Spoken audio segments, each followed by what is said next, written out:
Hello, I'm Mr. Eliason, and welcome to World History.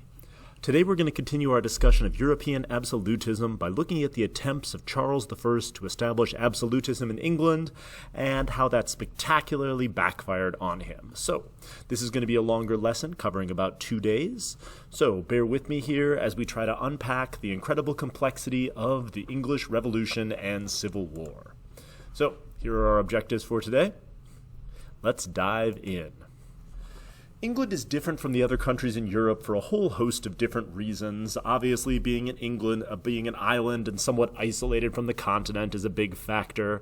Also, the different ethnic groups within the United Kingdom is a huge factor. And going all the way back, the power of English kings has always been significantly limited in comparison to kings in other places.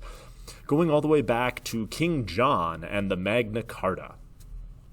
So King John at one point was massively humiliated by the Pope and was forced to sign a document giving the Pope substantial control over England. This was Innocent III, one of the more powerful popes in European history. And by the time he got back to England, his nobles were like, no, we're not going to deal with that. So they dragged John out to a field and threatened to and forced him to sign a document called the Magna Carta, laying out some of the limits of English power. Going all the way back to and then Edward I needed money for war to help consolidate his control over especially Scotland. And so in order to convince the English people to pay increased taxes in order to help support his war, they called a body called Parliament, which is the representatives of all the British lords and ostensibly the British people, which is necessary in order to approve taxes. And so they're going to set up this principle going all the way back to the 1200s, where in order for the king to raise money, he's going to need consent of Parliament. So that's different from most other European societies at this point and is going to be a huge limiting factor on the power of English kings. As we hopefully remember, Elizabeth became Queen of England in the aftermath of the whole Reformation thing, but the Tudor dynasty dies with her because, as you hopefully know, she was known as the Virgin Queen because she had no kids. And so, in the aftermath of Elizabeth's reign, they invited down King James IV of Scotland to be the King of England, uniting together the two thrones into one kingdom and making him the ruler of both. The English people had gotten incredibly used to the very, very low taxes that the Tudors had set, and that's going to be a huge problem for James. But in general, James I was a somewhat effective ruler. He's most famous for, of course, the version of the Bible translated into English, the King James version of the Bible, and for beginning to bring this idea of absolutism to England. So pause and take in James's speech about absolutism. But James was never able to actually put these principles into practice. He died, and Charles instead became the one who was actually going to have to figure out and deal with all of these problems. He was going to have constant battles with Parliament over money, and in general, he was pretty ill-liked by a lot of the members of Parliament, and so there were huge issues involving first Parliament refusing to grant him tonnage and poundage for life, which is the ability to collect duties, and instead just gave him a levy for 1 year, and their hatred of his good friend, the Duke of Buckingham, who Charles was constantly giving money to go off on ridiculous, embarrassing military misadventures. And so Charles and Parliament had been fighting for a significant amount of time, with Charles occasionally calling Parliament to try to get money and then dissolving them when they wouldn't approve the things that he wanted. And so Charles I and Parliament were fighting for pretty much all of his reign. And Charles was also having conflicts with various religious groups in England.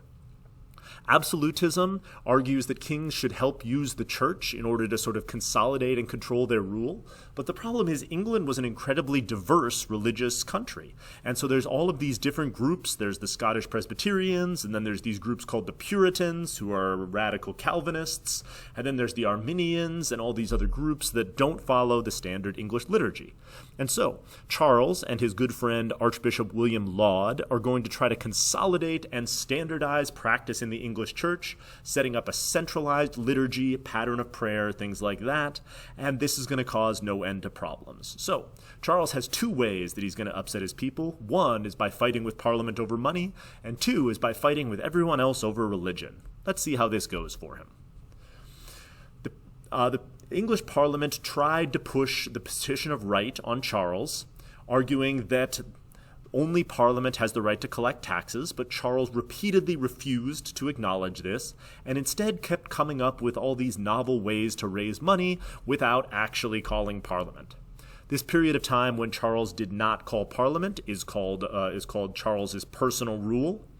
And so he kept forcing people to give him loans, he kept mortgaging royal land, he kept demanding ship money, which theoretically the king has the ability to, if Spain is sending an armada to destroy them, they have the ability to demand that everyone pitch in money to pay for ships. And so he kept doing that despite the fact that there weren't any ships coming. And he's going to house soldiers in private homes, and he's going to sell noble titles, and he's going to do all of these things without calling Parliament. He's also going to provoke a series of wars with Spain and France, which makes the monarchy almost bankrupt and keeps necessitating all of these maybe illegal taxes. So this is going to be a huge problem because in the end, Charles is going to finally have to call Parliament. So he's going to call Parliament, and they're again going to deny him the power to tax. They're going to deny passing his taxes. He's going to dissolve them again, and this is going to fall into acrimony. In the end, the whole thing becomes completely untenable when Charles provokes a war with Scotland for no reason beyond the fact that he's trying to force them to adopt what's called the English Book of Common Prayer. The Scottish were Presbyterians, who were Calvinists. They wanted to have local churches be able to establish how their worship ran. Charles instead demanded that all Scottish bishops read from this common book of liturgy, so all Scottish religious services are the same. When the Bishop of Edinburgh first started reading from the Book of Common Prayer, it led to a massive riot in Edinburgh. As you can see, angry Scotsmen throwing Bibles and chairs at the bishop, who was forced to flee, and then led to a massive riot throughout the city. This also led the Scottish to form an army and decide to resist Charles with all of their strength. So, pause and read the Solemn League and Covenant. And so, with the Scots angry about Charles's religious interference, they form an army and launch an invasion of England.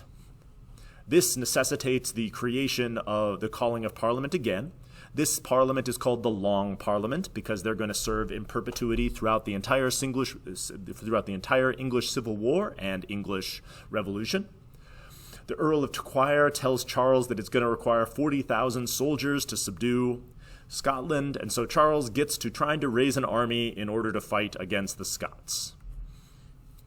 In the end, Parliament is continually resisting Charles's efforts to do this. The Scots win the Battle of Newburn Ford, driving the English army back, and Charles decides to take matters into his own hands, famously striding into Parliament to try to arrest some members of Parliament who had angered him and who he felt like were stopping him from raising the money he needed.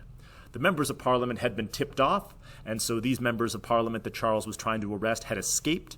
But Charles, breaking with tradition to enter in and trying to arrest members of Parliament, led to significant unrest in the capital and led to Charles eventually fleeing the capital because he felt like he was potentially at risk of being harmed by the mobs of London. At the same time, Ireland also went into rebellion. So you've got a Scottish rebellion in the north. You've got an Irish rebellion on the island of Ireland. And both sides are going to need to raise money and are going to need to raise troops in order to try to put this rebellion down.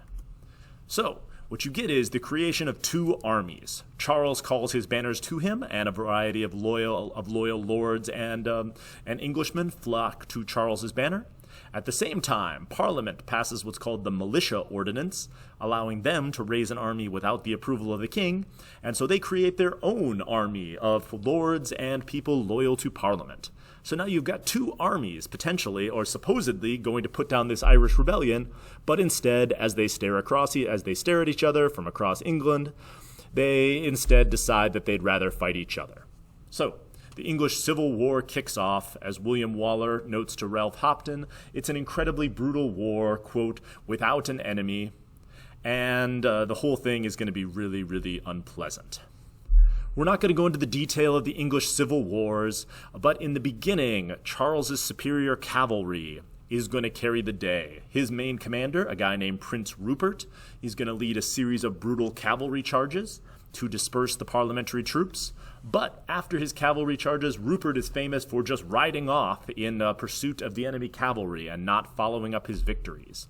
So although the king is going to win a series of key battles in the early phases of the Civil War, he's not going to be able to capitalize on his victory.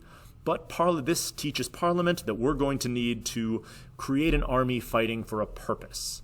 And so, Sir Thomas Fairfax and Oliver Cromwell become the commanders of what's known as the New Model Army. So, I'll let you guys pause and take in why the New Model Army was superior to the previous forced levies. And what we end up getting is one of the first professional armies in English history. Sir Thomas Fairfax is going to be the commander of the infantry, whereas Oliver Cromwell is going to be a commander of the cavalry.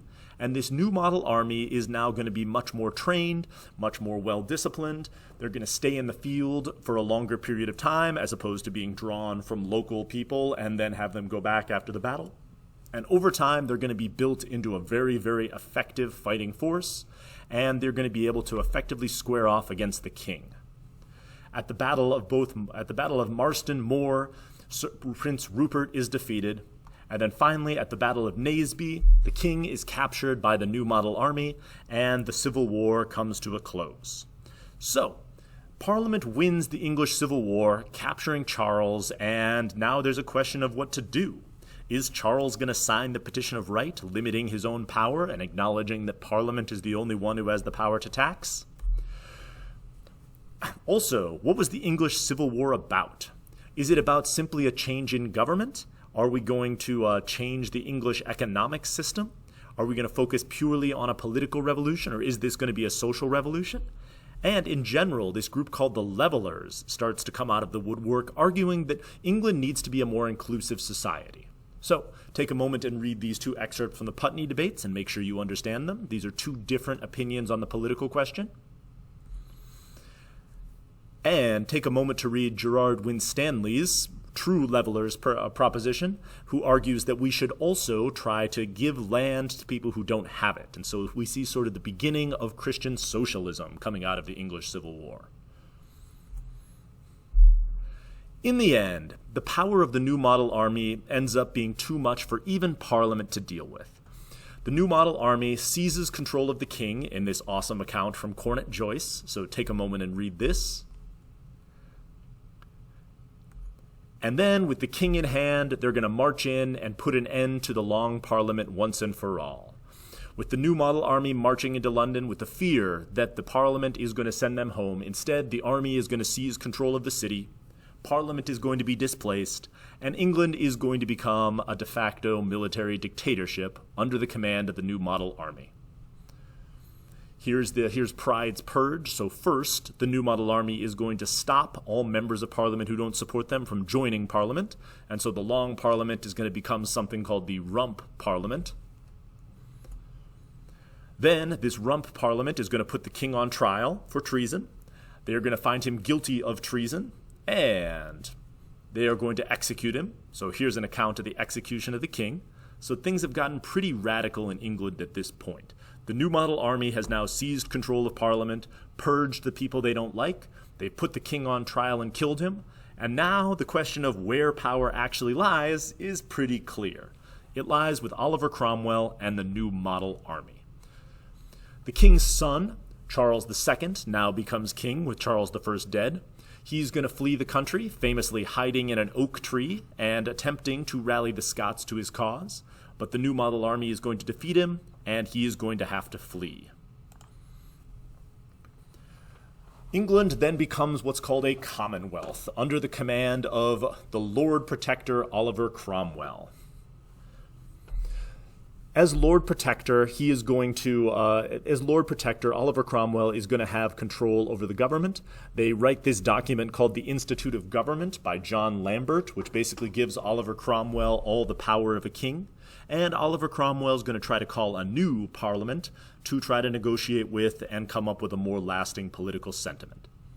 Unfortunately, this new parliament keeps arguing about random things and not solving any of the problems of England.